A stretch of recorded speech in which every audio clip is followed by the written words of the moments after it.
고요한 저택의 다이닝룸은 부드러운 클래식 선율과 은은한 촛불로 가득 차 있었다. 크리스털 잔은 영롱하게 빛났고 정성스럽게 준비된 요리에서는 김이 모락모락 피어올랐다. 차민서는 마지막으로 테이블 세팅을 확인하며 희미하게 미소 지었다.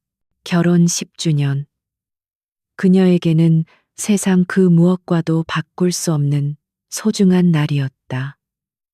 남편인 강태준이 돌아올 시간이었다. 그녀는 그가 이 완벽한 저녁 식사를 보며 기뻐할 모습을 상상했다. 현관문이 열리는 소리가 들리자 민서의 심장이 부드럽게 뛰기 시작했다. 그녀는 현관으로 걸어 나가며 환한 미소를 준비했다. 하지만 그녀를 맞이한 것은 예상했던 따뜻한 포옹이 아니었다.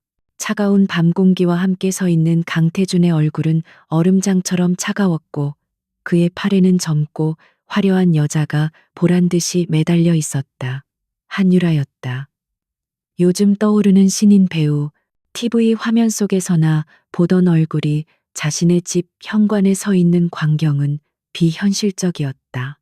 강태준은 민서의 충격받은 얼굴을 아무렇지 않게 지나쳐 거실로 들어섰다. 한유라는 승리자의 미소를 지으며 민서의 어깨를 가볍게 스쳐 지나갔다. 그녀에게서 풍기는 짙은 향수 냄새가 민서의 후각을 마비시키는 듯했다. 민서는 그 자리에 얼어붙은 채 방금 전까지 완벽했던 자신의 세계가 무너져 내리는 소리를 들었다.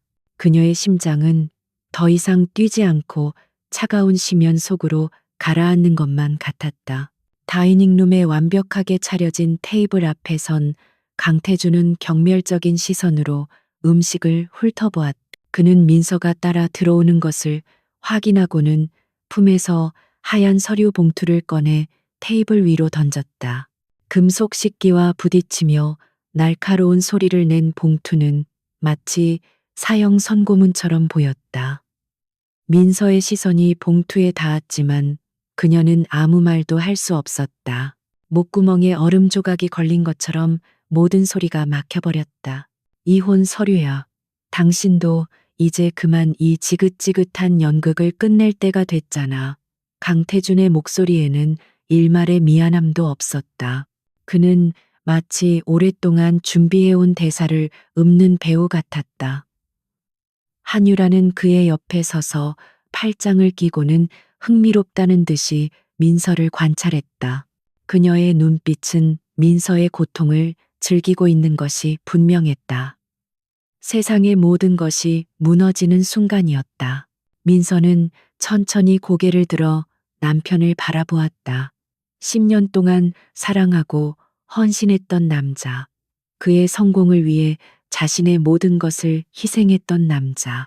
하지만 지금 그녀의 눈앞에 서 있는 남자는 완전히 다른 사람이었다. 그의 눈에는 더 이상 그녀를 향한 사랑이나 존중이 남아있지 않았다. 오직 차가운 경멸과 새로운 사랑에 대한 도취감만이 가득했다. 민서는 깊은 숨을 들이마셨다. 여기서 무너질 수는 없었다. 이유를 물어도 될까? 민서의 목소리는 놀라울 정도로 차분했다. 그녀 자신도 놀랄 정도였다. 강태준은 그녀의 반응이 의외라는 듯 잠시 멈칫했지만 이내 다시 오만한 표정을 지었다. 그는 한유라의 어깨를 감싸 안으며 말했다. 유라를 봐. 난 유라와 함께 있을 때 살아있음을 느껴. 열정, 영감, 그런 것들 말이야. 당신에게서는 더 이상 아무것도 느낄 수 없어. 당신은 마치 오래된 가구 같아. 편안하지만 지루하지. 그의 잔인한 말들이 비수처럼 날아와 민서의 심장에 밝혔다. 한유라는 만족스러운 미소를 지으며 강태준의 뺨에 가볍게 입을 맞췄다. 그들의 애정 행각은 민서에 대한 완벽한 모욕이었다. 민서는 더 이상 그들의 역겨운 연극을 보고 싶지 않았다. 그녀는 시선을 돌려 테이블 위에 이혼 서류를 바라보았다. 하얀 종이 위에 찍힌 검은 글자들이 그녀의 남은 삶을 조롱하는 듯했다. 민서는 의자를 빼고 앉아 서류를 집어들었다. 그녀는 각 조항을 꼼꼼히 읽어내려갔다. 위자료 재산 분할, 모든 것이 그녀에게 불리하게 작성되어 있었지만 강태준이 최소한의 법적 도리는 지키려 한 흔적이 보였다. 아마도 그의 변호사가 시끄러운 소송을 피하기 위해 조언했을 것이다. 그녀의 침묵이 길어지자 강태준은 초조해지기 시작했다. 그는 민서가 울고불고 매달리며 저항할 것이라 예상했다. 하지만 민서는 울지 않았다. 그녀는 조용히 서류를 다 읽고는 테이블 위에 놓인 만년필을 집어들었다. 뚜껑을 여는 소리가 다이닝룸의 무거운 정적을 갈랐다. 그녀는 망설임 없이 서명란에 자신의 이름을 적었다. 차민서. 그녀의 필체는 조금도 흔들리지 않았다.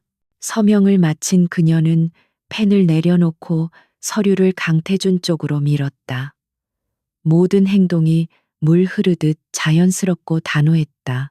강태준은 당황했다. 이것은 그가 예상했던 시나리오가 아니었다. 그는 민서의 이런 모습을 본 적이 없었다. 늘 순종적이고 부드러웠던 아내, 그의 그늘 아래서 조용히 살아왔던 여자.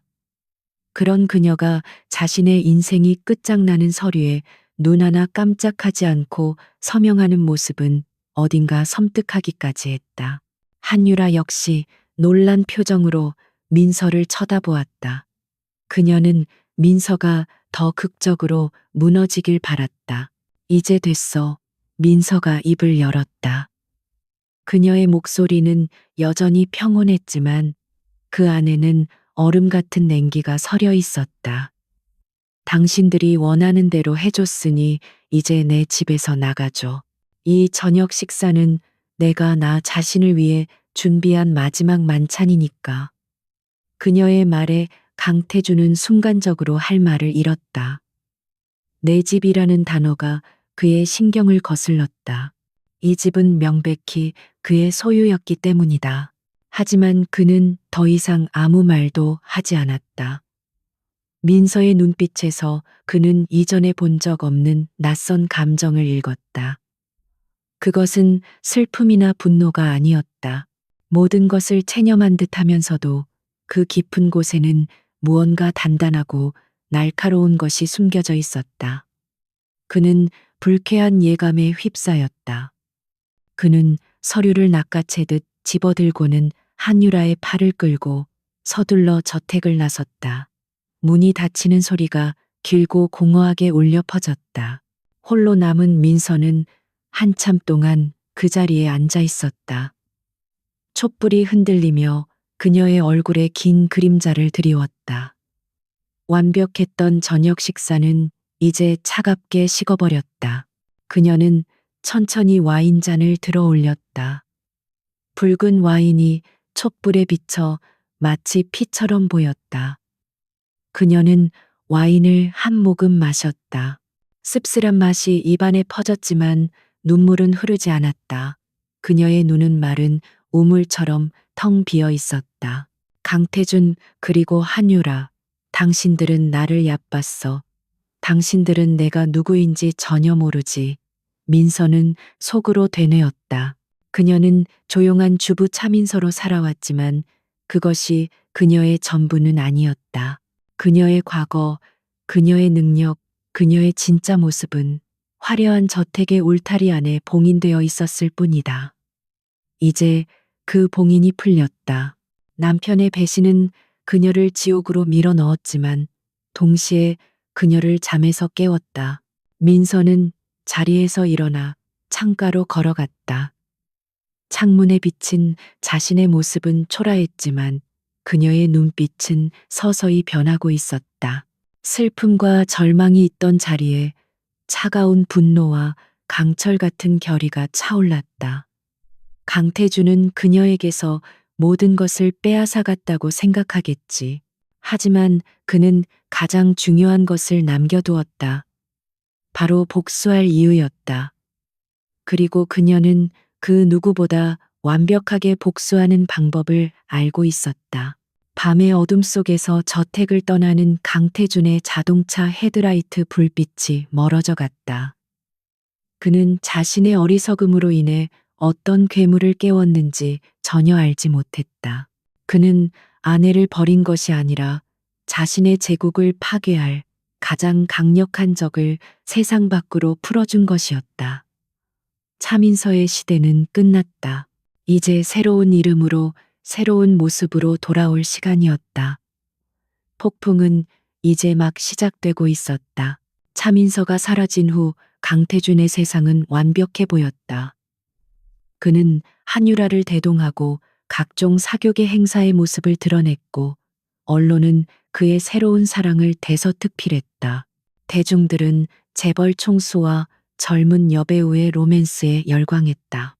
한유라는 은성그룹의 안주인이 된 것처럼 행동했고 강태준은 그녀의 허영심을 채워주기 위해 돈을 아끼지 않았다. 그는 민서와의 결혼 생활이 자신을 올가매던 족쇄였다고 공공연하게 말했다. 민서는 좋은 사람이었지만 나에게 영감을 주지는 못했어. 유라를 만난 후 나는 비로소 진정한 행복과 사업적 열정을 되찾았지. 한 신제품 론칭 파티에서 그가 기자들에게 둘러싸여 한 말이었다. 한유라는 그의 옆에서 수줍게 미소 지으며 카메라 플래시 세례를 즐겼다. 그들은 세상의 중심에 서 있는 듯 보였다. 강태준은 가끔 민서를 떠올렸지만 그때마다 동정심과 경멸이 뒤섞인 감정을 느낄 뿐이었다. 어딘가에서 혼자 슬픔에 잠겨 있을 그녀의 모습을 상상하며 우월감을 느꼈다. 그의 생각과 달리 차민서는 슬픔에 잠겨 있지 않았다. 이혼 후 며칠 만에 그녀는 모든 것을 정리하고 조용히 한국을 떠났다. 그녀의 행선지는 스위스 제네바였다. 레만 호수가 내려다 보이는 한적한 개인은행의 VIP 라운지에서 그녀는 과거의 자신을 지우고 새로운 정체성을 준비하고 있었다. 가정주부 차민서의 흔적은 어디에도 없었다. 간결하고 지적인 비즈니스 슈트, 단정하게 묶은 머리, 그리고 감정을 읽을 수 없는 차가운 눈빛만이 남아 있었다. 그녀가 노트북 화면에 복잡한 금융 데이터를 분석하고 있을 때 라운지 문이 조용히 열리고 한 노인이 들어섰다. 백발이 성성했지만 그의 눈빛은 젊은이보다 더 날카로웠다. 아시아 금융계의 숨은 거물 박진수 회장이었다. 그는 민서의 오랜 멘토이자 그녀의 진정한 가치를 아는 유일한 사람이었다. 그는 민서의 맞은편에 앉아 안타까운 표정으로 그녀를 바라보았다. 헬레나, 박 회장이 나지막이 그녀의 옛 이름을 불렀다. 내 최고의 제자를 평범한 남자에게 빼앗겼다고 생각했는데 이렇게 다시 보니 반갑구나. 하지만 그 대가가 너무 혹독해. 그의 목소리에는 안타까움이 묻어 있었다. 민서는 고개를 들어 그를 마주 보았다. 그녀의 눈빛이 희미하게 흔들렸다. 박 회장은 그녀에게 아버지와도 같은 존재였다. 회장님 오랜만입니다. 그동안 평안하셨습니까? 민서가 담담하게 인사했다. 박 회장은 고개를 저었다. 네가 사라진 10년 동안 단 하루도 평안한 날이 없었다. 너의 재능을 그렇게 썩히는 것을 보는 것이 나에겐 가장 큰 고통이었지. 이제라도 돌아왔으니 다행이다만 복수를 위해 돌아온 것이라면 나는 반대일세. 그의 진심 어린 걱정에 민서는 굳게 닫혀있던 마음의 일부를 열었다. 이건 단순한 복수가 아닙니다. 이건 정의 구현이에요.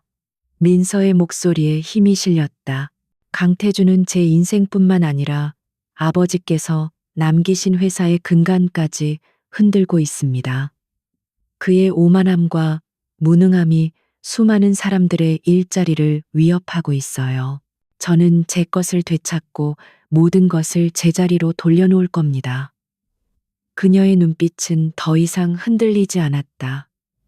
그 안에는 강철 같은 의지가 자리 잡고 있었다. 박 회장은 한참 동안 민서를 응시했다. 그는 그녀의 눈에서 과거 월스트리트를 헬레나라는 이름으로 주름잡던 천재 전략가의 모습을 보았다. 그녀는 사랑 때문에 모든 것을 버렸지만 이제 배신으로 인해 모든 것을 되찾으려 하고 있었다. 그는 길게 한숨을 내쉬고는 결심한 듯 말했다. 알겠다. 내 뜻이 그렇다면 나도 돕겠다. 필요한 것이 무엇이냐? 자금이든 사람이든 뭐든지 말해보거라. 그의 전폭적인 지지에 민서는 고개를 숙여 감사함을 표했다. 자금은 제가 가진 것으로 충분합니다. 다만 회장님의 이름과 네트워크가 필요합니다. 그리고 저와 함께 일했던 옛 팀원들을 다시 불러 모으고 싶습니다. 그녀의 요청에 박 회장은 희미하게 미소 지었다. 그는 이미 모든 것을 준비해둔 상태였다. 그는 비서에게 전화를 걸어 짧게 지시했다. 그들을 모두 제네바로 오라고 하게. 며칠 후 제네바의 한 비밀스러운 오피스는 세계 각지에서 모인 최고의 금융 분석가와 변호사들로 채워졌다. 그들은 모두 과거 헬레나라는 이름 아래 함께 일했던 민서의 충성스러운 팀원들이었다. 그들은 민서가 결혼과 함께 사라졌을 때 아쉬워했지만 그녀의 귀환 소식에 한 걸음에 달려왔다. 그들의 눈에는 존경심과 함께 새로운 전투에 대한 기대감이 가득했다. 민서는 그들의 앞에서 거대한 스크린을 가리켰다. 스크린에는 은성그룹의 복잡한 지배 구조와 재무 상태가 한눈에 들어오도록 정리되어 있었다.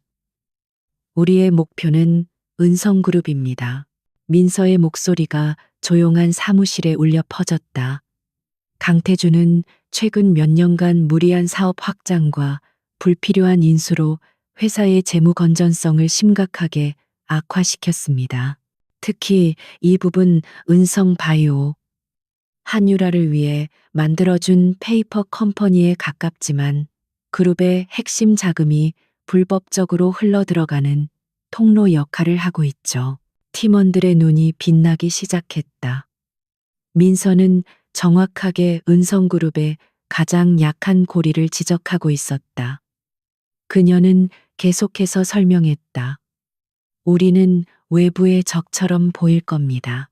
아무도 우리의 정체를 알아서는 안 됩니다. 우리는 조용히 그리고 합법적으로 은성그룹의 주식을 매입하여 지분율을 높일 겁니다. 강태준이 위협을 느끼고 대응할 때쯤이면 우리는 이미 그의 목줄을 쥘 수 있는 위치에 서 있을 겁니다.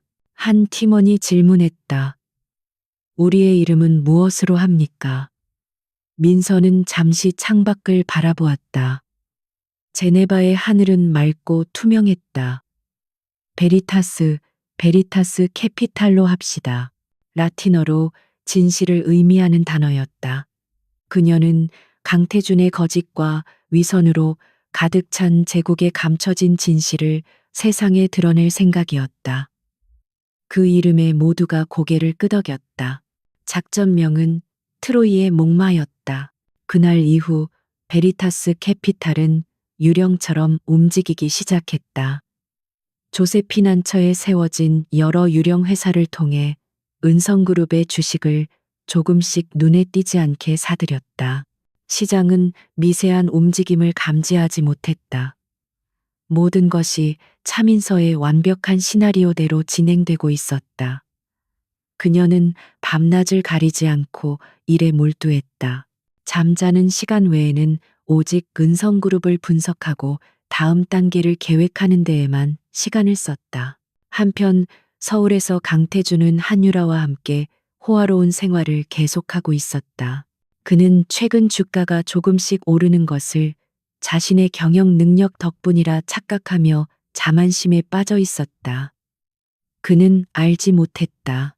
자신의 제국 아래에서 보이지 않는 거대한 흰개미 떼가 기둥을 갉아먹고 있다는 사실을. 그리고 그 흰개미 떼를 이끄는 여왕이 바로 자신이 무참하게 버렸던 아내 차민서라는 사실을. 폭풍 전의 고요함은 그렇게 깊어지고 있었다.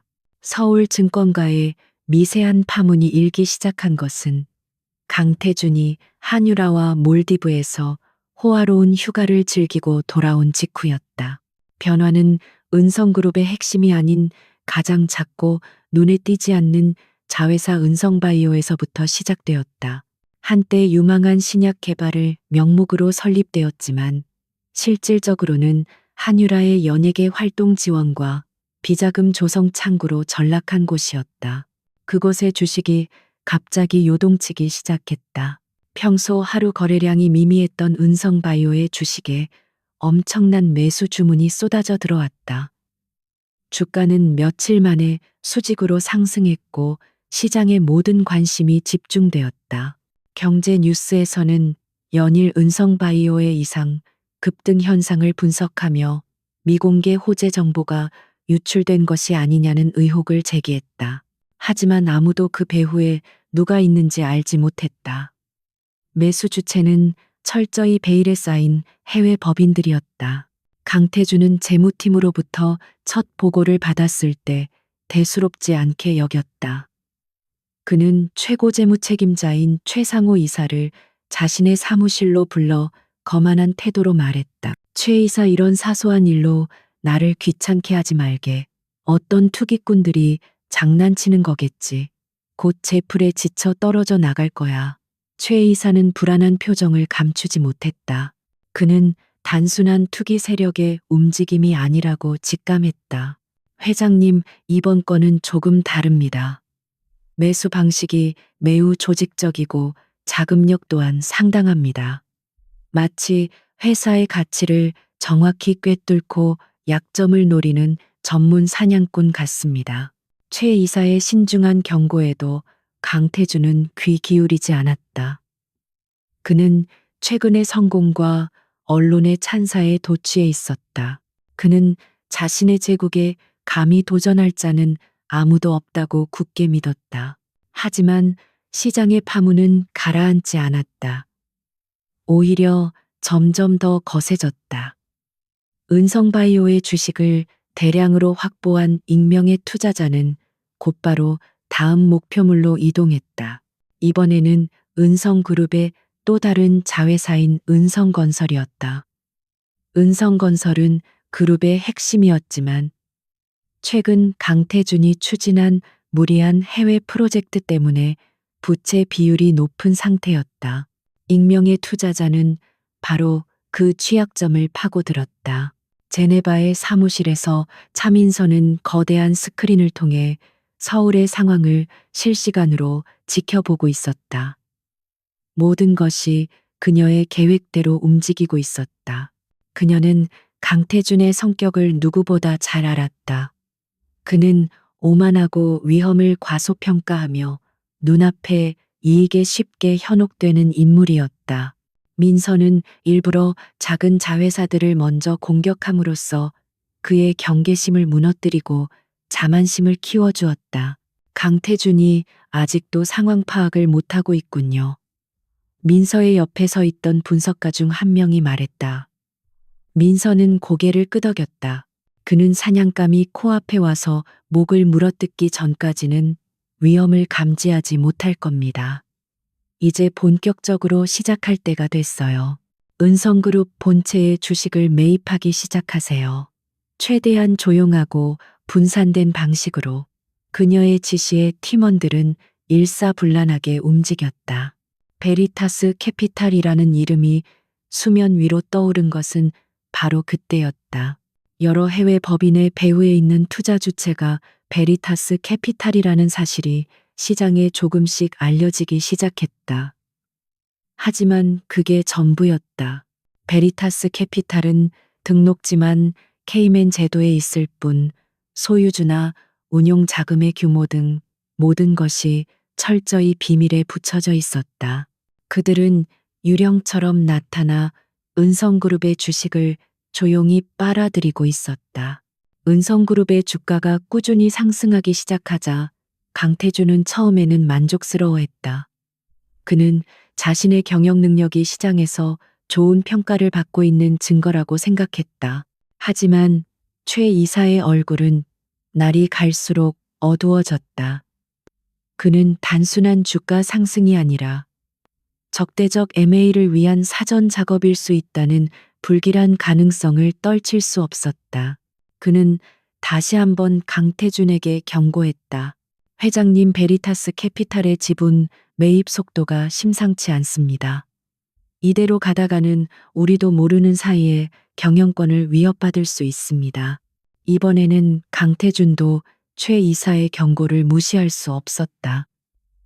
베리타스 캐피탈이라는 이름이 그의 심기를 건드렸다. 그는 비서에게 소리쳤. 당장 베리타스 캐피탈이라는 놈들이 어떤 놈들인지 알아봐. 샅샅이 뒤져서 정체를 밝혀내. 하지만 강태준의 정보팀이 알아낼 수 있는 것은 아무것도 없었다. 베리타스 캐피탈은 법적으로 완벽한 방어벽을 구축해 놓았다. 차민서는 강태준이 어떻게 나올지 예측하고 미리 모든 대비를 해둔 상태였다. 강태준은 보이지 않는 적의 존재에 처음으로 초조함과 분노를 느꼈다. 그는 자신의 통제에서 벗어난 상황을 견딜 수 없었다. 그의 불안감은 한유라와의 관계에도 영향을 미치기 시작했다. 한유라는 회사의 복잡한 상황에는 관심이 없었다. 그녀는 오직 강태준이 자신에게 얼마나 많은 돈과 명품을 안겨주는지에만 관심이 있었다. 그녀는 강태준이 회사 일로 예민하게 굴자 짜증을 내기 시작했고 두 사람 사이에는 미묘한 균열이 생기기 시작했다. 강태준은 안팎으로 압박감을 느끼기 시작했다. 어느 날 밤 강태준은 자신의 사무실에서 홀로 술을 마시며 주가 차트를 보고 있었다. 붉은색과 파란색의 막대 그래프가 마치 자신을 조롱하는 것처럼 보였다. 그때 그의 휴대폰으로 발신자 표시 제한 전화가 걸려왔다. 그는 무심코 전화를 받았다. 수화기 너머에서는 아무 소리도 들리지 않았다. 오직 누군가의 차가운 숨소리만이 희미하게 느껴졌다. 누구야? 강태준이 신경질적으로 소리쳤다. 잠시 후 수화기 너머에서 기계로 변조된 듯한 목소리가 흘러나왔다. 성벽은 가장 약한 곳부터 무너지는 법이지. 그 말을 끝으로 전화는 끊겼다. 강태준은 온몸에 소름이 돋는 것을 느꼈다. 그것은 명백한 경고였다. 베리타스 캐피탈. 그들은 단순한 투자자가 아니었다. 그들은 강태준과 은성그룹을 목표로 한 사냥꾼이었다. 그는 처음으로 진정한 두려움을 느꼈다. 보이지 않는 적의 그림자가 그의 제국 위로 길게 드리워지고 있었다. 강태준의 책상 위에 놓인 것은 한 장의 서류였지만 그것은 사실상 선전포고와 다름없었다. 발신인은 베리타스 캐피탈. 내용은 간결하고 정중했지만 그 안에 담긴 의도는 지극히 공격적이었다. 그들은 자신들이 은성그룹의 주요 주주임을 밝히며 현 경영진의 독단적 경영과 불투명한 투자 결정에 대한 책임을 묻기 위해 임시 주주총회 소집을 정식으로 요구했다. 더 이상 그림자 속에 숨어 있지 않겠다는 명백한 의사표시였다. 강태준은 서류를 구겨 쓰레기통에 던져버렸다. 그의 얼굴은 분노로 붉게 달아올랐다. 감히 누군가가 그의 왕국에 정면으로 도전장을 내민 것이었다. 그는 즉시 긴급 이사회를 소집했다. 회의실에 모인 이사들의 얼굴에는 불안감이 가득했다. 베리타스 캐피탈의 존재는 이제 무시할 수 없는 위협으로 다가오고 있었다. 하지만 강태준은 오히려 자신만만했다. 정체도 모를 놈들의 장난에 놀아날 필요 없습니다. 그들이 원하는 것이 돈이라면 적당히 쥐어주고 보내면 그만입니다. 만약 경영권을 노리는 것이라면 이번 기회에 뿌리까지 뽑아버릴 겁니다. 그는 이사들을 향해 큰 소리 쳤지만 그것은 사실 자기 자신에게 하는 다짐에 가까웠다. 그는 모든 정보력을 동원해 베리타스 캐피탈의 배후를 캐라고 지시했지만 돌아오는 대답은 언제나 똑같았다. 알 수 없음. 주주총회 날짜가 잡히고 강태준은 전쟁 준비에 들어갔다. 그는 자신의 경영 성과를 포장하고 베리타스 캐피탈을 기업 사냥꾼으로 몰아갈 전략을 세웠다. 그의 변호사와 홍보팀은 밤낮으로 일하며 주주들을 설득할 자료를 만들었다. 강태준은 승리를 확신했다. 은성그룹은 그의 손으로 일군 제국이었고 주주 대부분은 그의 편이라고 믿었다. 그는 이 전투에서 승리하여 자신의 리더십을 더욱 공고히 할 생각이었다. 주주총회 당일 한유라는 보란 듯이 강태준의 팔짱을 끼고 회의장으로 들어섰다. 그녀는 값비싼 명품으로 온몸을 치장하고 마치 자신이 안주인이라도 된 것처럼 도도한 표정을 지었다. 그녀는 강태준이 이 보이지 않는 적을 어떻게 굴복시키는지 두 눈으로 똑똑히 보고 싶었다. 그녀의 존재는 강태준의 오만함과 어리석음을 상징하는 듯했다. 회의장은 팽팽한 긴장감으로 가득했다. 기관 투자자들, 소액 주주들, 그리고 기자들까지 수백 명의 눈이 단상을 주시하고 있었다.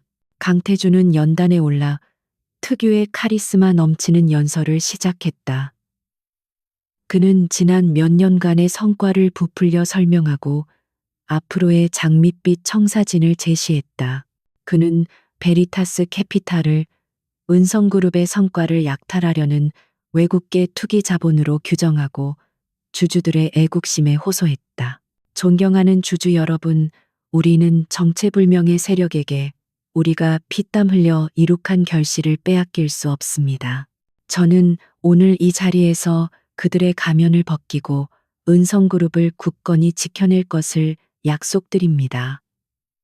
그의 연설이 끝나자 장내에서는 우레와 같은 박수가 터져 나왔다. 강태준은 만족스러운 미소를 지었다. 분위기는 완전히 그의 편으로 넘어온 것처럼 보였다. 그는 연설을 마치며 정면을 응시하고 도발적으로 말했다. 자, 이제 모습을 드러내시죠. 주주들 앞에서 당신들의 정체를 당당히 밝히고 저와 토론할 용기는 있으십니까? 베리타스 캐피탈의 대표님, 그의 말이 끝나기 무섭게 모든 사람의 시선이 회의장 뒷문으로 쏠렸다. 과연 어떤 거물이 나타날 것인가? 모두가 숨을 죽이고 문을 바라보았다. 육중한 문이 소리 없이 천천히 열렸다.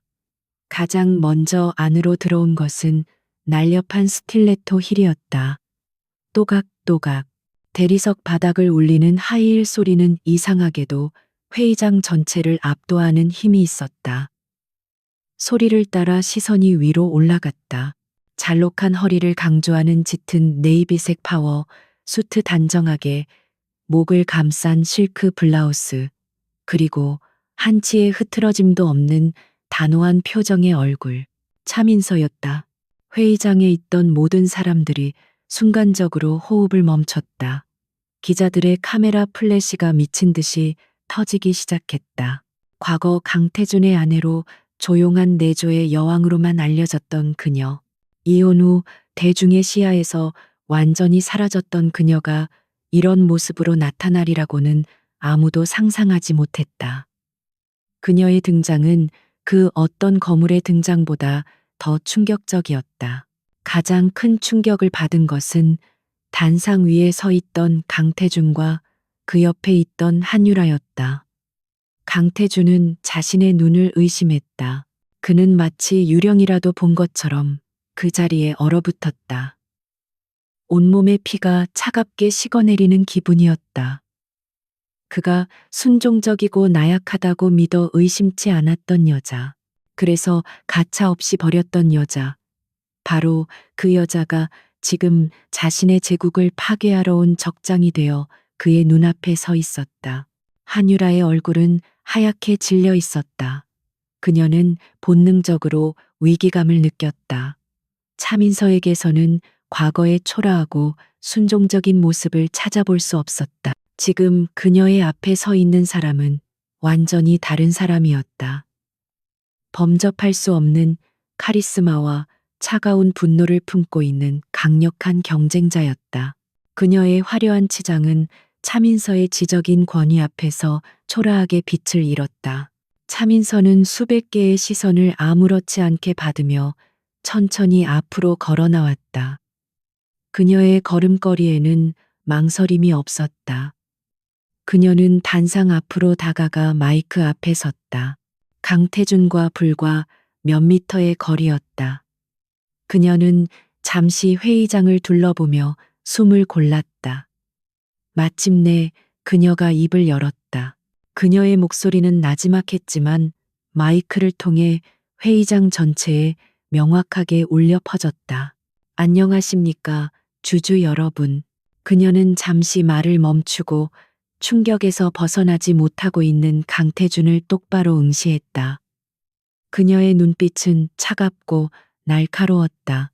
베리타스 캐피탈의 대표 차민서입니다. 그 한마디는 회의장에 떨어진 폭탄과도 같았다. 장내는 술렁이기 시작했고 기자들은 이 엄청난 반전을 타전하기 위해 바쁘게 움직였다. 강태준은 버려진 아내가 자신의 최대의 적이 되어 돌아왔다는 믿을 수 없는 현실 앞에서 아무 말도 하지 못한 채 그저 입술만 달싹일 뿐이었다.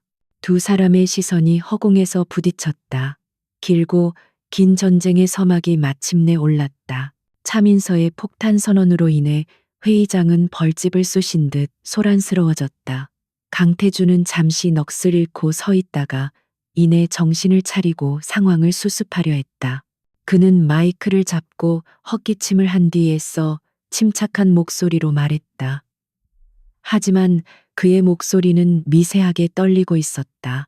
그는 이 모든 상황을 그녀의 사적인 복수극으로 치부해버리려 했다. 차민서 씨 아니 베리타스 캐피탈의 대표님. 10년 동안 가정주부로 살던 당신이 경영에 대해 무엇을 안다고 이 신성한 주주총회 자리를 흐리는 겁니까? 이건 명백히 사적인 감정으로 회사를 위협하는 행위입니다. 주주 여러분, 이런 비이성적인 선동에 흔들려서는 안 됩니다.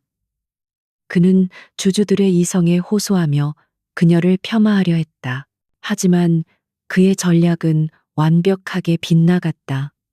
차민서는 그의 감정적인 공격에 조금도 동요하지 않았다. 그녀는 마치 잘 짜인 각본을 연기하는 배우처럼 자신의 역할을 충실히 수행할 뿐이었다. 그녀는 강태준을 향해 고개를 돌리지도 않은 채 정면의 대형 스크린을 향해 리모컨을 눌렀다.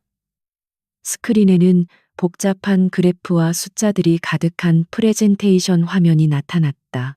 사적인 감정은 이 자리와 어울리지 않으니 오직 데이터와 팩트만으로 이야기하겠습니다.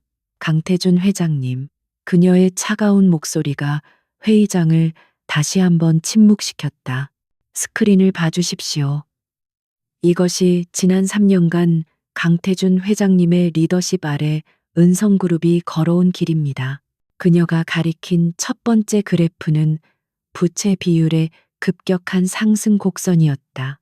회장님께서는 해외 신도시 개발 프로젝트를 자신의 최대 치적으로 자랑하셨습니다.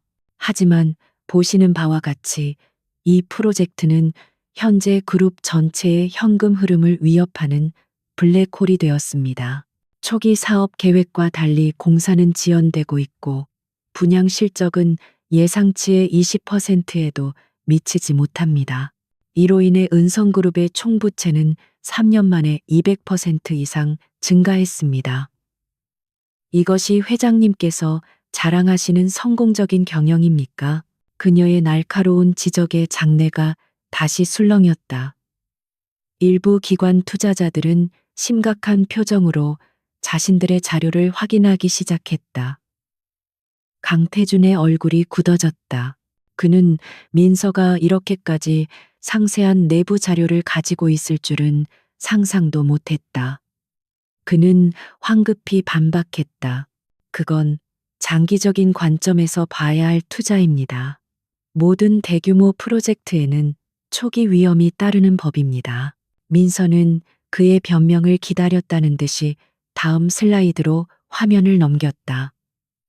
이번에는 은성그룹의 여러 자회사들의 수익률 비교 그래프였다. 유독 한 곳 은성바이오의 그래프만이 바닥을 기고 있었다. 장기적인 투자도 좋지만 합리적인 근거가 있어야 합니다. 특히 은성바이오에 대한 투자는 어떤 관점에서 봐도 이해하기 어렵습니다. 그녀는 말을 이어가며 스크린에 또 다른 자료를 띄웠다. 은성바이오의 자금이 사용된 내역이었다. 수백억 원의 투자금이 신약 개발이 아닌 특정 영화 제작사와 패션 브랜드의 후원금, 그리고 정체불명의 컨설팅 비용으로 흘러들어간 흔적이 고스란히 드러났다. 공교롭게도 그 영화의 주연 배우와 패션 브랜드의 모델은 모두 한 사람이었다. 민서는 말없이 객석에 앉아 있는 한유라를 잠시 쳐다보았다. 한유라는 자신에게 쏟아지는 시선에 얼굴이 하얗게 질렸다. 유능한 배우에게 투자하는 것이 은성그룹의 새로운 성장 동력입니까? 회장님, 주주들은 회장님의 개인적인 로맨스를 위해 투자한 것이 아닙니다. 민서의 목소리는 조용했지만 그 안에 담긴 비수는 강태준의 심장을 정확히 꿰뚫었다. 강태준은 더 이상 참지 못하고 소리쳤다. 당신 지금 나를 모욕하는 거야. 저는 모욕하는 것이 아니라 질문을 하는 것입니다. 주주를 대표해서 말입니다. 민서는 한치의 물러섬도 없었다. 그녀의 냉정하고 논리적인 공격 앞에 강태준의 분노는 그저 무능한 발악처럼 보일 뿐이었다. 회의장의 분위기는 완전히 역전되었다. 처음 강태준에게 쏟아지던 지지의 박수는 사라지고 이제는 의심과 불신의 눈빛만이 그를 향하고 있었다. 최상호 이사는 땀을 뻘뻘 흘리며 앉아 있었다. 민서가 제시하는 자료는 모두 사실이었다. 그가 수차례 위험성을 경고했지만 강태준은 한유라에게 빠져 모든 것을 묵살했다.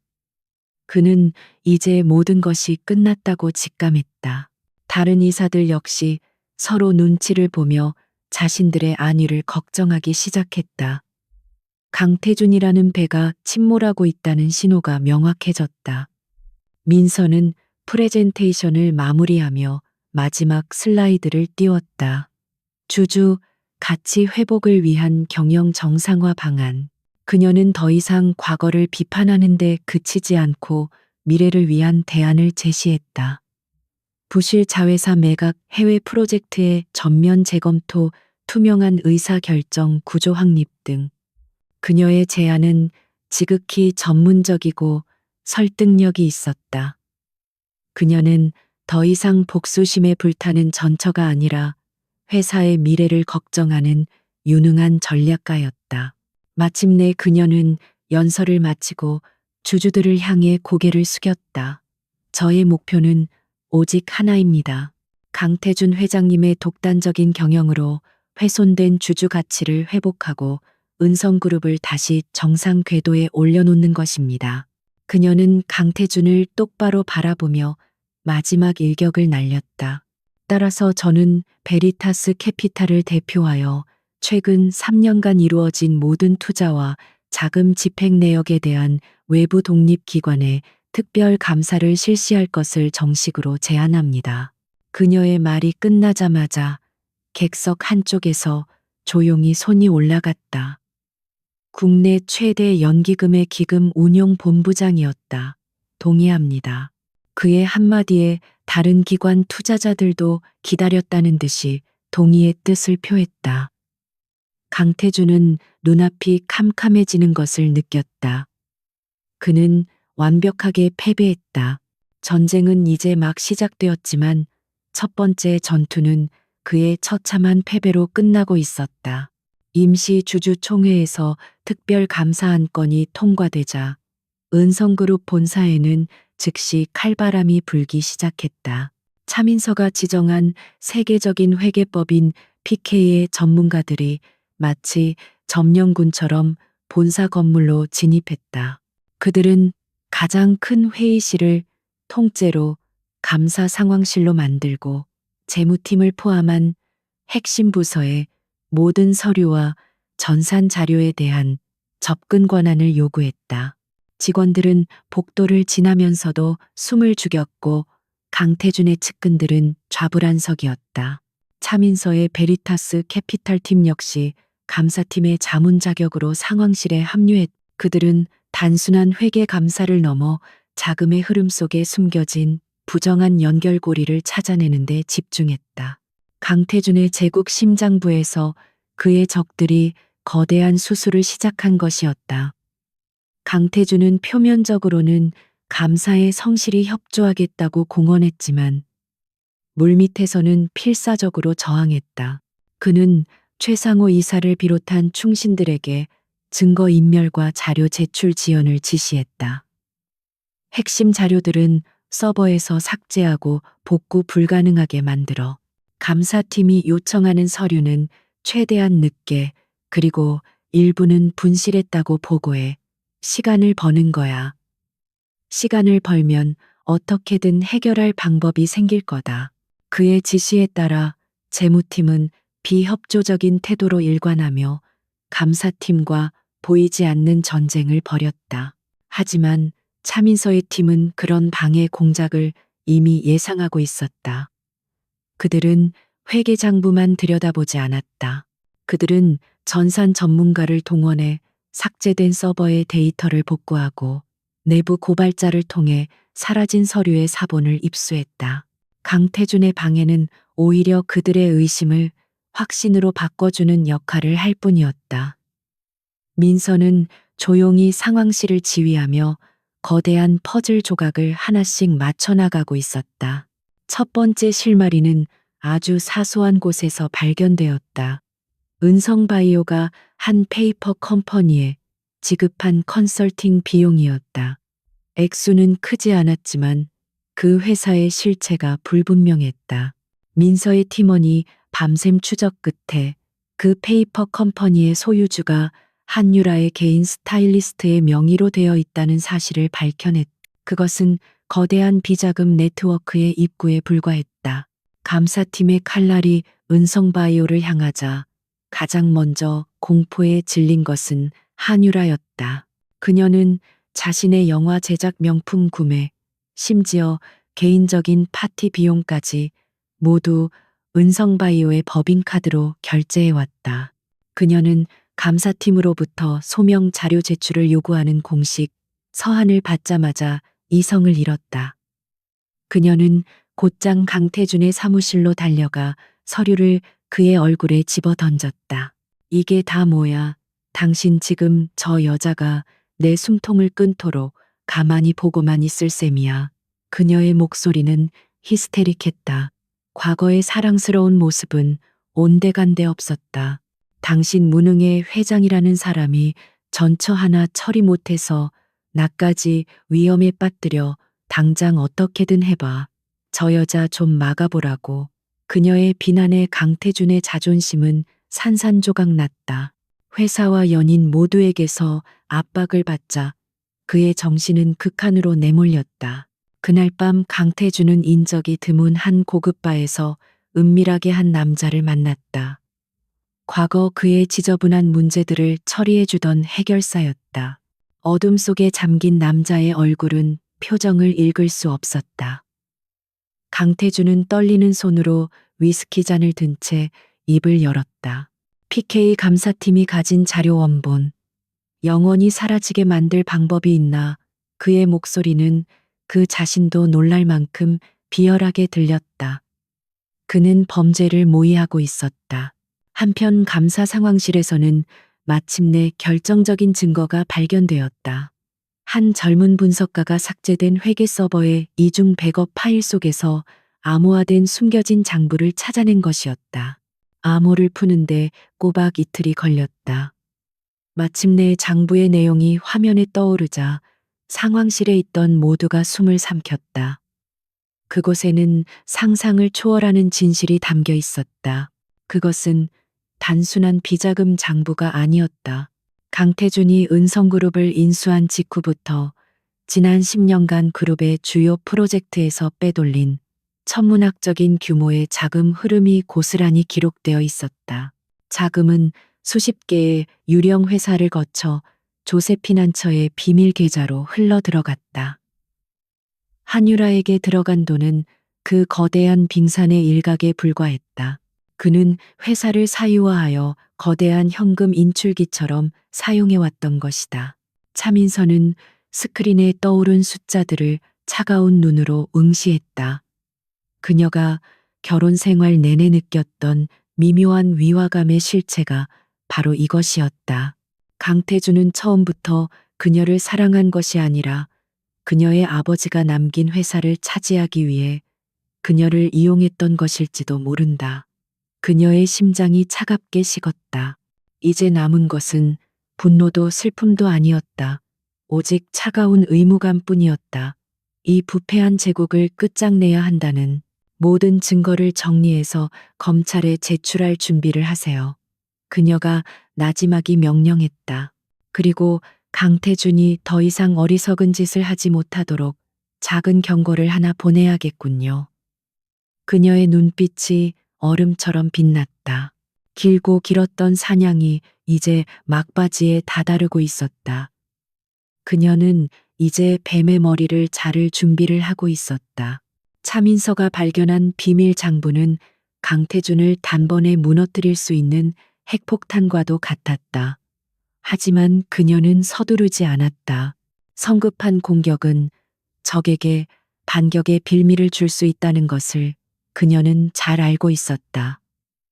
그녀는 먼저 강태준의 성벽에 작은 균열을 내기로 결심했다. 그가 스스로 무너지도록 유도하기 위함이었다. 그녀가 선택한 첫 번째 무기는 언론이었다. 다음 날 아침 대한민국에서 가장 영향력 있는 경제신문의 일면 머리 기사로 은성그룹의 비리 의혹이 터져 나왔다. 은성그룹 강태준 회장 수십억 원대 법인 자금 유용에 여배우에게 보석 선물. 기사에는 구체적인 액수와 보석 브랜드, 그리고 구매 내역을 증명하는 영수증 사본까지 첨부되어 있었다. 그것은 감사팀이 확보한 수많은 증거 중 가장 사소하고 자극적인 부분에 불과했다. 이 작은 불씨 하나가 은성그룹 내부에 거대한 불길을 만들어냈다. 기사는 삽시간에 모든 언론으로 퍼져나갔고 그룹의 주가는 하락하기 시작했다. 무엇보다 이 기사는 그룹 내부 임원들에게 강력한 메시지를 전달했다. 감사팀이 마음만 먹으면 언제든지 자신들의 비리 또한 세상에 폭로할 수 있다는 공포. 강태준이라는 태양이 지고 있다는 명백한 신호였다.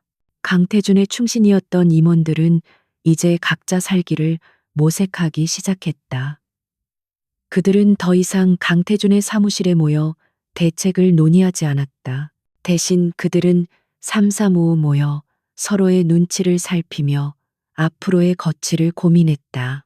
강태준이라는 배가 침몰하고 있을 때 가장 먼저 탈출을 시도하는 것은 언제나 쥐떼인 법이다. 그들의 충성심은 모래성처럼 허무하게 무너져 내렸다. 그 중심에는 최고 재무 책임자인 최상호 이사가 있었다. 그는 강태준의 모든 비밀을 알고 있는 인물이었다. 그는 회장의 지시에 따라 분식 회계를 저지르고 비자금을 관리했지만 동시에 모든 증거를 자신만이 아는 곳에 숨겨두는 치밀함을 가지고 있었다. 그는 강태준에게 충성했지만 그것은 어디까지나 자신의 안위가 보장될 때까지의 이야기였다. 최상호는 며칠 밤낮으로 고민했다. 이대로 강태준과 함께 가라앉을 것인가, 아니면 차민서에게 투항하여 새로운 기회를 잡을 것인가. 그는 차민서가 주주총회에서 보여준 능력과 카리스마를 똑똑히 기억하고 있었다. 그녀는 복수심에 불타는 전처가 아니라 회사를 살릴 수 있는 유일한 대안처럼 보였다. 그의 마음은 서서히 기울기 시작했다. 차민서는 이런 내부의 동요를 정확히 예측하고 있었다. 그녀는 직접 움직이지 않았다. 대신 박진수 회장의 법률 대리인을 통해 몇몇 핵심 임원들에게 비밀리에 메시지를 전달했다. 감사에 성실히 협조하고 진실을 밝히는 임원에게는 새로운 경영진 아래에서 그 책임을 감경하고 다시 한번 회사에 기여할 기회를 줄 것이다. 하지만 끝까지 진실을 은폐하려는 자는 법의 엄중한 심판을 피하지 못할 것이다. 회유와 협박이 섞인 메시지였다. 최상호 이사에게 그 메시지는 마지막 동아줄과도 같았다. 그는 마침내 결심을 굳혔다. 그는 그날 밤 아무도 모르게 대포폰을 이용해 차민서의 법률 대리인에게 연락했다. 그는 떨리는 목소리로 자신의 신분을 밝히고 말했다. 돕고 싶습니다. 강 회장이 이미 파기했다고 믿고 있는 진짜 비밀 장부 원본의 위치를 알고 있습니다. 수화기 너머의 침묵은 길지 않았다. 한편 강태주는 점점 더 깊은 고립감과 편집증에 시달리고 있었다. 언론의 공격과 주가 하락 그리고 자신을 피하는 임원들의 태도에 그의 이성은 마비되어 갔다. 그는 이제 아무도 믿을 수 없었다. 충성을 맹세하던 이사들의 침묵은 배신으로 느껴졌고 비서의 미소 뒤에는 음모가 숨어 있는 것만 같았다. 그는 사무실에 틀어박혀 독한 위스키를 마시며 의심에 사로잡힌 괴물이 되어가고 있었다. 그의 불안은 한유라와의 관계마저 파괴했다. 한유라는 자신의 이름이 언론에 오르내리고 세간의 비난이 쏟아지자 모든 것을 강태준의 탓으로 돌렸다. 그녀는 더 이상 사랑을 속삭이지 않았다. 대신 이 모든 게 당신 때문이야 무능한 사람이라며 악을 쓸 뿐이었다. 강태준 역시 자신을 파멸로 이끈 그녀가 원망스러웠다. 한때 뜨거웠던 그들의 관계는 이제 서로를 핥히는 증오만이 남았다. 강태준은 어느 날 오후 불시에 최상호 이사의 사무실을 찾아갔다. 그는 최 이사의 책상을 뒤지며 소리쳤다. 당신 뭔가 숨기고 있지. 내 뒤에서 저 여자와 내통하고 있는 거 다 알아. 최상호는 그의 광기 어린 모습에 마지막 남은 일말의 죄책감마저 사라지는 것을 느꼈다. 그는 이미 돌아올 수 없는 강을 건넜다. 그는 담담한 표정으로 대답했다. 회장님 진정하십시오. 저는 아무것도 모릅니다. 그날 밤 차민서는 법률팀장으로부터 짧은 보고를 받았다. 최상호 이사 완전한 협조 약속. 비밀 장부 원본 확보 완료. 그녀는 조용히 눈을 감았다. 강태준의 제국을 지탱하던 내부의 마지막 기둥이 마침내 무너져 내렸다. 그는 이제 자신이 가장 믿었던 부하의 손에 의해 모든 것을 잃게 될 운명이었다. 성벽은 내부에서부터 무너졌다. 이제 남은 것은 그를 심판대에 세우는 일뿐이었다. 최상호 이사로부터 결정적 증거인 비밀 장부 원본을 확보한 차민서는 더 이상 지체하지 않았다. 그녀는 언론을 이용한 여론전 대신 전공법을 택했다. 그녀의 법률 대리인들은 다음 날 아침 일찍 장부가 담긴 철제 가방을 들고 서울중앙지방검찰청으로 향했다. 그것은 강태준의 10년 제국에 종말을 고하는 조용하지만 가장 파괴적인 공격의 시작이었다. 검찰의 반응은 신속하고 단호했다. 차민서 측이 제출한 증거는 너무나도 명백하고 구체적이어서 수사를 미룰 명분이 전혀 없었다. 그날 오후 대한민국의 모든 방송사는 정규 방송을 중단하고 긴급 속보를 내보내기 시작했다. 검찰 은성그룹 본사 전격 압수수색. 강태준 회장 수천억 원대 횡령 및 배임 혐의. 수십 명의 검찰 수사관들이 상자를 들고 은성그룹 로비로 들어가는 장면이 전국에 생중계되었다. 그 순간 은성그룹의 주가는 수직으로 추락했다. 연이은 매도 주문 폭주로 인해 거래가 일시 정지되는 사태까지 벌어졌다. 수십 년간 쌓아 올린 신화는 단 몇 시간 만에 무너져 내리고 있었다. 강태준은 자신의 사무실에서 굳은 얼굴로 TV 화면을 보고 있었다. 그는 자신이 완벽하게 통제하고 있다고 믿었던 세상이 산산조각 나는 것을 속수무책으로 지켜볼 수밖에 없었다. 패닉에 빠진 것은 한유라도 마찬가지였다. 그녀는 강태준에게 미친 듯이 전화를 걸었지만 그는 받지 않았다. 잠시 후 그에게서 짧은 문자 메시지 하나가 도착했다. 며칠만 조용히 숨어 있어. 내가 다 해결하고 데리러 갈게. 그녀는 그 말을 믿으려 애썼지만 본능적으로 직감했다. 그는 그녀를 버린 것이다. 그녀는 그의 성공을 위한 트로피였고, 이제는 그의 탈출에 방해만 되는 짐 덩어리일 뿐이었다. 그녀는 허탈하게 소파에 주저앉았다. 강태준은 탈출을 준비하고 있었다. 검찰의 수사망이 자신을 완전히 조여오기 전에 해외로 도피할 생각이었다. 그는 이미 오래전부터 비자금을 빼돌려 조세피난처에 비밀 계좌를 만들어 두었고 언제든 이륙할 수 있는 개인용 제트기도 준비해 둔 상태였다. 그는 남은 현금과 채권을 가방에 쓸어 담으며 마지막을 준비했다. 그의 머릿속에는 오직 생존이라는 두 글자밖에 없었다. 하지만 이 모든 움직임은 차민서의 손바닥 안에 있었다. 그녀는 강태준의 성격을 분석하고 그의 자금 흐름을 추적하며 그가 궁지에 몰리면 반드시 해외 도피를 시도할 것이라고 예측했다. 그녀의 팀은 이미 며칠 전부터 그의 측근들을 감시하고 그의 도피 계획에 대한 정보를 입수하여 검찰에 조용히 흘려둔 상태였다. 그녀는 그를 위한 마지막 무대를 완벽하게 준비해 두었다. 늦은 밤 강태준은 모자와 마스크로 얼굴을 가린 채 신복의 차를 타고 김포공항의 개인용 제트기 경납고로 향했다. 인적이 드문 경납고에는 그의 탈출을 도와줄 제트기가 조용히 대기하고 있었다.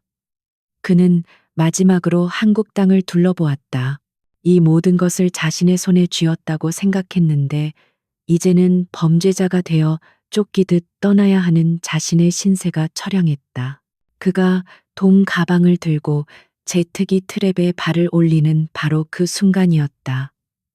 어둠 속에서 수십 개의 손전등 불빛이 그를 향해 동시에 쏟아졌다. 멈춰 강태준 씨 사방에서 잠복하고 있던 검찰 수사관들이 함성을 지르며 그를 향해 달려들었다. 강태준은 너무 놀라 그 자리에 얼어붙었다. 그의 손에서 돈 가방이 떨어지며 아스팔트 바닥으로 지폐 다발과 채권들이 어지럽게 쏟아져 나왔다. 특정 경제범죄가중처벌법상 횡령 및 배임 혐의로 당신을 긴급 체포합니다. 당신은 변호사를 선임할 수 있으며 한 수사관이 그의 손에 차가운 수갑을 채우며 미란다 원칙을 고지했다. 강태준은 아무런 저항도 하지 못했다. 그의 눈은 활주로에 흩날리는 돈다발을 허망하게 바라보고 있었다. 그의 허무하고 초라한 도피는 그렇게 막을 내렸다. 같은 시각 베리타스 캐피탈의 사무실. 차민서는 대형 스크린을 통해 강태준의 체포 장면이 담긴 속보를 보고 있었다. 수갑을 찬 채 고개를 숙이고 수사관들에게 끌려가는 남편의 모습. 한때 그녀 세상의 전부였던 남자의 마지막 모습이었다. 그녀의 얼굴에는 기쁨도 통쾌함도 슬픔도 떠오르지 않았다. 오직 길고 길었던 전쟁이 끝났다는 깊고 고요한 안도감만이 그녀를 감싸고 있었다. 그녀는 자리에서 일어나 창밖의 도시 야경을 바라보았다. 수많은 불빛들이 별처럼 반짝이고 있었다. 그녀는 복수를 위해 돌아왔지만 그 과정에서 그녀가 지키고 싶었던 것은 단순히 자신의 명예가 아니었다. 그것은 아버지의 유산이었고 수많은 직원들의 삶의 터전이었으며 무너져 내린 정이었다. 이제 모든 것을 제자리로 돌려놓을 시간이었다. 치명적인 일격은 끝났다. 이제는 재건의 시간이었다. 강태준의 구속은 쓰러진 거목과도 같았다. 그가 사라지자 그 그늘에 기대어 살던 은성그룹이라는 거대한 숲은 순식간에 혼돈에 빠졌다. 그룹의 주식은 거래가 정지되었고 국내외 금융기관들은 일제히 대출금 회수에 나섰다. 수십 년간 거래해온 협력업체들은 대금 지급을 요구하며 본사 앞에서 시위를 벌였고 수만 명의 직원들은 회사가 파산할지도 모른다는 공포에 휩싸였다. 이런 절체절명의 위기 속에서 그룹의 남은 이사들과 주요 채권단 그리고 베리타스 캐피탈을 포함한 대주주들이 참석하는 긴급 대책회의가 소집되었다. 회의실의 공기는 납처럼 무거웠다. 한때 강태준의 옆에서 그의 성공을 찬양하던 이사들은 이제 모두 죄인처럼 고개를 숙이고 있었다. 그들의 눈에는 미래에 대한 불안과 책임에 대한 공포가 뒤섞여 있었다. 회의의 첫 번째 안건은 상징적이면서도 필연적인 절차였다. 강태준 대표이사 및 이사회 의장 해임안. 불과 한 달 전만 해도 상상조차 할 수 없었던 일이었다. 강태준의 변호사가 그의 옥중 서신을 통해 결백을 주장했지만 그 목소리는 공허한 메아리에 불과했다. 투표는 신속하게 진행되었다. 반대표는 단 한 표도 없었다. 강태준의 시대는 그렇게 서류 한 장으로 허무하게 막을 내렸다. 하지만 그의 퇴출이 문제의 해결을 의미하는 것은 아니었다. 오히려 진짜 위기는 이제부터가 시작이었다. 총수를 잃은 그룹을 누가 이끌고 이 위기를 타개할 것인가. 이사들은 저마다 다른 의견을 내놓았지만 뾰족한 대안은 없었다. 전문 경영인을 영입하자는 의견, 비상대책위원회를 꾸리자는 의견 등이 오갔지만 지금의 은성그룹을 맡겠다고 나설 사람은 아무도 없었다. 그야말로 불길 속에 뛰어드는 것과 같았기 때문이다. 모두가 절망적인 해결책만을 논의하며 시간을 허비하고 있을 때 회의 내내 침묵을 지키던 차민서가 자리에서 일어났다. 모든 사람의 시선이 그녀에게로 쏠렸다. 그녀는 연단으로 걸어나와 미리 준비해온 프레젠테이션을 시작했다. 그것은 강태준의 비리를 폭로하는 내용이 아니었다.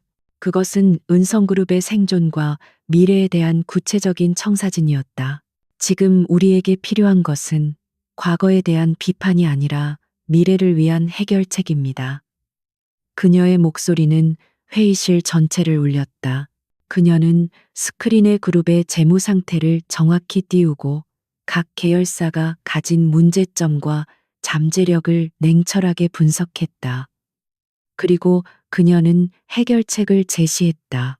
부실 계열사의 과감한 매각 핵심 사업부에 대한 집중, 투자 투명한 지배구조 확립, 그리고 채권단과의 부채 재조정 협상 계획까지 그녀의 발표는 철저히 데이터에 기반했으며 지극히 논리적이고 현실적이었다. 이사들은 넋을 잃고 그녀의 발표를 경청했다. 그들은 깨달았다. 차민서는 단순히 복수를 위해 돌아온 것이 아니었다. 그녀는 이 거대한 배가 어디로 가야 할지 정확히 아는 유일한 선장이었다. 그녀가 지난 몇 달간 베리타스 캐피탈에서 한 일은 단순히 강태준을 무너뜨리는 것이 아니라 그 이후를 준비하는 것이었다.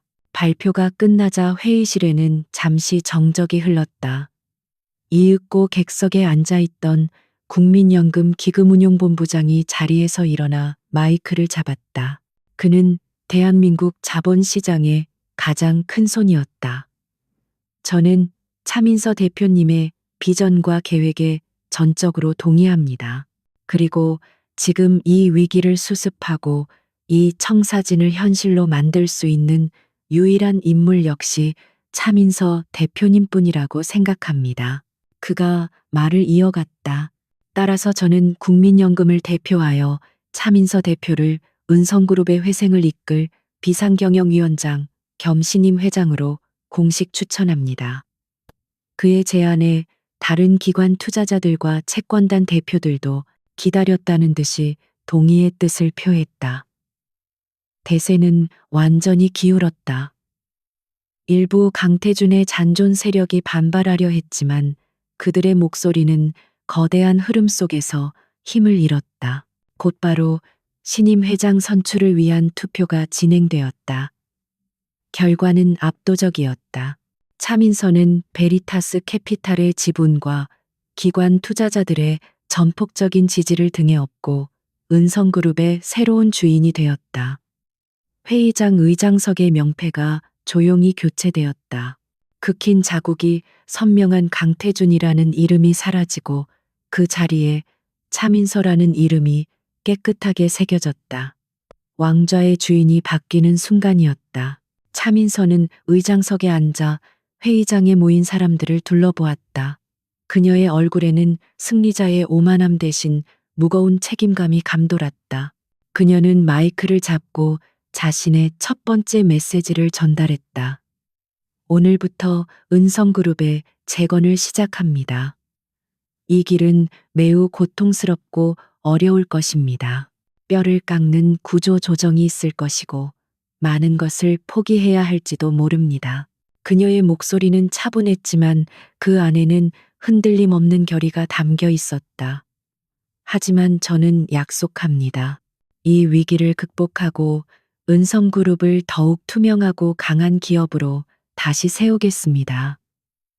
주주 여러분, 그리고 임직원 여러분, 저를 믿고 따라 주십시오. 그녀의 연설이 끝나자 회의장에서는 이전과는 비교할 수 없는 진심 어린 박수가 터져 나왔다. 그것은 새로운 시대의 개막을 알리는 소리였다. 강태준의 시대가 끝난 후 법의 심판은 신속하게 이루어졌다. 재판 과정에서 최상호 이사를 비롯한 내부자들의 증언과 비밀 장부라는 명백한 증거 앞에 강태준은 어떠한 변명도 할 수 없었다. 그는 결국 특정 경제범죄 가중처벌법상 횡령 및 배임 혐의로 법정 최고형에 가까운 중형을 선고받았다. 한때 세상을 호령하던 제국의 황제는 이제 차가운 감옥에서 자신의 탐욕이 불러온 결과를 평생 곱씹으며 살아가게 될 운명이었다. 한유라 역시 공범 혐의로 법정에 섰다. 그녀는 수사에 협조한 점이 참작되어 집행유예를 선고받았지만 그녀의 인생은 이미 파멸한 뒤였다. 모든 부와 명예를 잃고 연예계에서 퇴출당한 그녀는 대중의 지탄을 받는 초라한 존재로 전락했다. 그녀가 그토록 원했던 화려한 신데렐라의 삶은 짧은 꿈으로 끝나고 그녀에게 남은 것은 끝없는 후회와 경멸의 시선뿐이었다. 그들이 죗값을 치르는 동안 차민서는 은성그룹의 재건이라는 더 힘든 전쟁을 치르고 있었다. 그녀가 회장으로 취임했을 때 그룹은 사실상 파산 직전의 상태였다. 그녀는 가장 먼저 강도 높은 구조조정에 착수했다. 강태준이 버려놓은 부실 사업들을 과감하게 정리하고 그의 비리에 연루되었던 임원들을 모두 해고했다. 그 과정에서 많은 반발과 비난이 있었지만 그녀는 흔들리지 않았다. 썩은 살을 도려내지 않고는 새 살이 돋을 수 없었다. 그녀는 단순한 해결사가 아니었다. 그녀는 새로운 건설자였다. 그녀는 그룹의 핵심 역량을 재정비하고 친환경 에너지와 사회적 주택 건설 같은 미래지향적인 사업에 집중적으로 투자하기 시작했다. 그녀의 경영 철학은 명확했다. 이익만을 좇는 기업이 아니라 사회적 책임을 다하고 모든 구성원과 함께 성장하는 기업. 그것이 그녀가 만들고 싶은 새로운 은성의 모습이었다. 가장 중요한 것은 신뢰 회복이었다. 그녀는 수천 명의 직원들 앞에 직접 나섰다. 강당을 가득 메운 직원들 앞에서 그녀는 회사의 현 상황과 자신의 계획을 솔직하게 공유했다. 과거의 잘못을 모두 도려내는 과정은 고통스러울 것입니다. 하지만 저는 여러분과 함께 이 위기를 극복하고 우리 모두가 자부심을 가질 수 있는 투명하고 강한 회사를 만들고 싶습니다. 그녀의 진심 어린 연설에 직원들은 뜨거운 박수로 화답했다. 몇 달이 흘렀다. 차민서의 리더십 아래 은성그룹은 기적처럼 안정을 되찾기 시작했다. 채권단과의 협상은 성공적으로 타결되었고 주식 거래가 재개되자 주가는 서서히 회복세를 보였다. 시장은 그녀의 개혁과 비전에 신뢰를 보내기 시작했다. 그녀는 더 이상 강태준의 전처나 베리타스 캐피탈의 대표가 아니었다. 그녀는 은성그룹을 파멸의 위기에서 구해낸 유능하고 존경받는 리더 차민서 회장이었다. 어느 맑은 가을날 오후 박진수 회장이 그녀의 사무실을 찾아왔다. 과거 강태준이 앉았던 그 자리, 이제는 그녀의 공간이 된 회장실이었다. 박 회장은 그녀가 직접 고른 소박하지만 품격 있는 그림들을 둘러보며 미소 지었다. 그는 창밖으로 펼쳐진 서울의 풍경을 바라보며 말했다. 나는 너에게 복수에 성공한 것을 축하하지는 않겠다.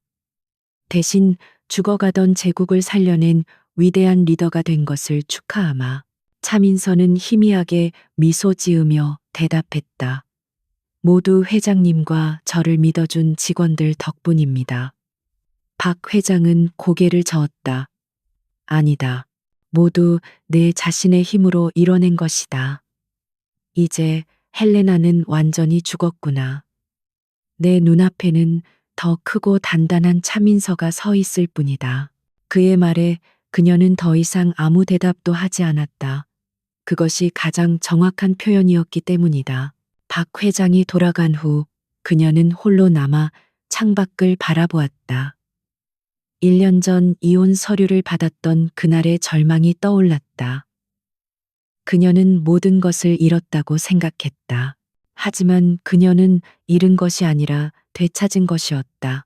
그녀는 남편의 아내라는 이름 뒤에 숨겨두었던 자신의 진짜 모습을, 자신의 능력과 열정을, 그리고 자기 자신을 되찾았다. 강태준의 배신은 역설적으로 그녀에게 새로운 삶을 선물한 셈이었다. 그녀는 도시의 스카이라인에서 눈을 떼고 자신의 책상으로 돌아왔다. 산더미처럼 쌓인 결제, 서류들이 그녀를 기다리고 있었다. 하지만 그녀의 마음은 그 어느 때보다 평온하고 단단했다. 복수의 시대는 끝났다. 이제는 창조의 시간이었다. 그녀는 만년필을 조용히 들어올렸다. 은성그룹에 그리고 그녀 자신의 새로운 역사를 써 내려가기 위해 사무실 창으로 쏟아져 들어오는 따스한 햇살이 새로운 시대의 서막을 비추고 있었다.